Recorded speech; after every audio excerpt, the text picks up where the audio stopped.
significant cost savings. The way the U.S. has been deploying there, they send a unit for 7 or 8 months. They spend the first 2 or 3 months getting to know the area, and then a couple of months they're very productive, and then the last month they're ready to pack up, and they lift and shift, and they go home, okay? And then you rinse and repeat, and you do that again, and we've done 30-plus rotations of troops like that. Yeah. And so you have no continuity. Instead, I would take the same Special Forces veterans that have been working there, from the U.S., from NATO, and the guys you say are not angels.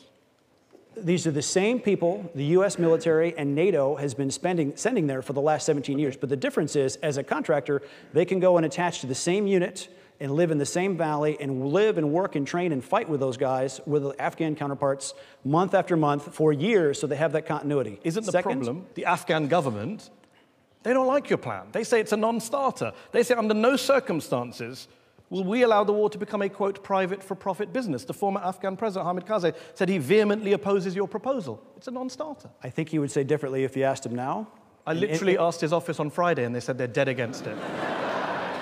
Well, I've talked to other people in his office who disagree with that. Okay. And the current Afghan government, have they changed their position as well? They said in October, under no circumstances. I doubt very much that Ashraf Ghani will win in the next election. So you're waiting for a change of president to get your plan signed off?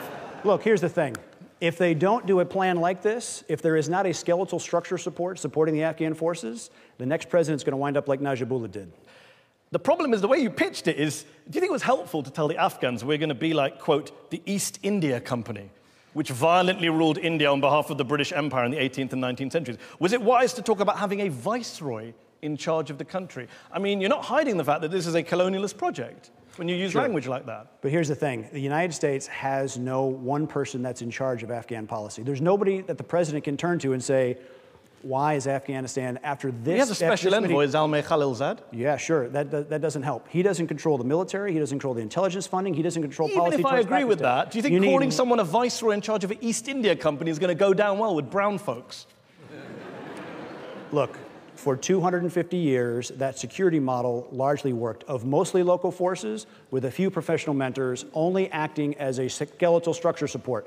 But the difference is, I'm not there as a colonial power. These mentors, right, the contractors, the special forces veterans, are serving as adjuncts in the Afghan forces, accountable to the Afghan Minister of Defense and, of course, the president. If they're flying aircraft, we actually found 2-seat aircraft where the contractor never makes the weapons release decision. It is always the Afghan. But he flies the plane.